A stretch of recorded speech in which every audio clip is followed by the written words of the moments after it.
Hey everybody, happy Friday. It's Hitman23 and I'm coming on to do a pickup video, what I've got in the mail the last week or two. Been really busy at work. Just took a new job about 2 months ago, and it's just a lot of new stuff I'm learning, and it's exhausting. I come home and I'm just dead, and I don't really feel like doing too much with my, at least my videos. I'm working on my collection and getting cards in, but just haven't felt like shooting much video.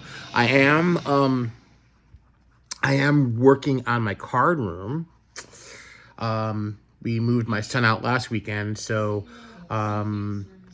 really starting to get, take a hold of that room. And I've been shooting some footage, and what I think I'm going to do is just put it all together when I'm done and try to just, what I'll do is I'll just record it as I go along and throw some surprises in there if I can. I'd like to try to get it, maybe work with somebody and have it edited, and maybe kind of put it together, voice over or something. I don't know, but I'm taking video clips of the changes. So definitely can't wait to get that starting, to look good. I'm gonna probably definitely paint the room before I do anything else with it. I have to get his old bed out, and an old dresser that we're just gonna donate, and just go through some more stuff. But it's really pretty much, it's almost ready to get painted. So once that happens, then we can really start cranking. So I'm looking forward to that. And I just want to show some cards and some stuff I've been picking up the last few weeks. Stuff I've gotten out of packs. I joined a break a few weeks ago. Got a few things out of that. Just show some cards, right? So first thing I'm going to show is this is a stack of these exquisite 2011 Diamond Anniversary parallels from Topps.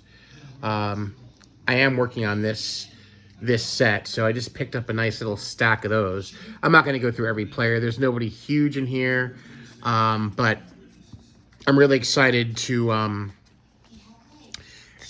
put this set together and work on that project as I add project number 16,247 to my project list. So it just never stops, guys. It never stops. So I got some of those. In a break, I got this nice chrome. This is an X-Fractor of Juan Soto, who's having an exceptional, amazing year. I hope the Yankees can re-sign him. I mean, him and Judge back-to-back are just unstoppable. What a combination they are. And Soto's just having a fantastic year. And it's crazy to say that, like, his year is so good, but Judge's is even better. So he is insane, a year Judge is having. So I picked up that X-Fractor of Soto. I got this, this Topps Finest. It's a numbered 198 out of 325. It looks like a blue. Jason Dominguez. So the Martian rookie. So he was up for a game. He kind of had a little bit of a blunder. They had him back down, but I think I would assume he'd be up next year full time. He may come up toward the end of this season as they expand their rosters. But I think this guy's the real deal, and he's probably gonna. My guess he's gonna replace Alex Verdugo. So that'll be nice, and that's a really good looking card. So I got that. I got a Jason Dominguez rookie refractor in the break with Collector's Haven, and got the Yankees in that break and got some cool stuff. So got that refractor. I got a Judge. I got to show an Aaron Judge, right? I got the Topps Finest base Aaron Judge. So what can you say? What can you say, guys? Are witnessing history. And there we go there. And I picked up the 17th out of the 20 cards I need to complete this set. I got the Ryan Sandberg out of the 93 Elite Dominators. The only two I'm left needing is the Ken Griffey Jr. and the Nolan Ryan. I'm a little ticked at myself because there is a little chipping at the top of this card. It's right there. These are extremely sensitive cards in terms of the chipping on them.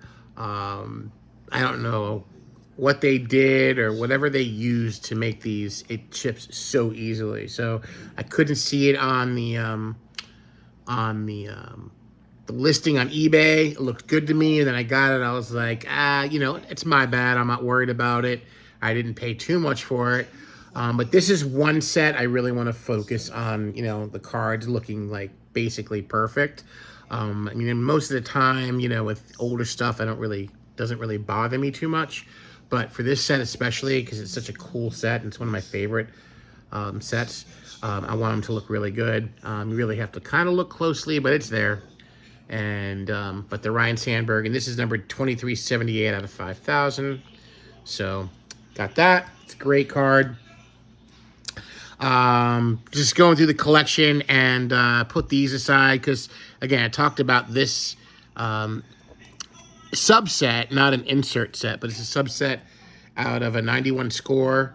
It's the Master Blasters. So I dug the Cecil Fielder, and I dug the Rifleman Ken Kennedy out. So love those. It's like a cool set that I've really come to love over the last few years. I think it's great out of a junk wax product, whereas John Mangini likes to say the golden age, or I forget what John calls it. He doesn't call it the junk wax era. He calls it something else, something a little more endearing.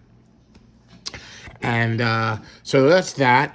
Then we're going to move into some more vintagey type stuff. And I slabbed up this card I got at the National. It's the beautiful 1958 Curt Flood rookie. And while I was at the National, my plan was to get this card and another card, because I think they just go so well together. It's another Curt Flood card, and I just couldn't find one in the condition I was looking for. They were just kind of beaters, and I will buy beaters. Don't go there. I will buy beaters, but not for this. And this is a card I was looking for, a very nice copy, a very nice condition card, and I found one on eBay, and I'm extremely happy with this one. It is the daunted, the vaunted 1964 Curt Flood. Now, this card's kind of got a bit of a history. It's strange history in a way. It's not a high number or anything like that. It's card number 103. But I would say within the last 20-ish years, and I think I've mentioned this before, there was a collector who started hoarding these. He started buying every copy he could get his hands on. And for a while, this card was there was a premium on this card because he was buying, I think he has a couple of thousand of them, if I'm not mistaken.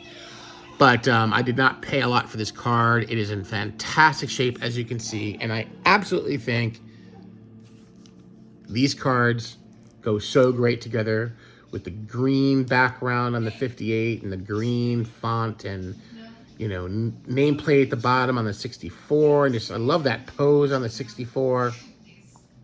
Just a great combination of cards. Cards that go well together. Those two right there. So I think I'm going to do a little Curt Flood run. I think that's definitely in my future.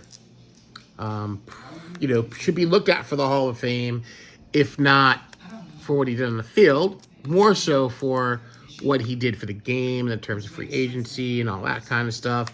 I think the Hall of Fame needs to kind of maybe look more into those intangible type of players that have, did something for the game and look at them for enshrinement.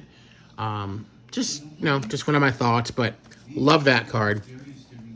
And then picked up some bigger pieces here. I love my magazines and my periodicals, and I love my Redskins right there, guys. So I'm starting to put together a little Sports Illustrated run of Redskins on the cover.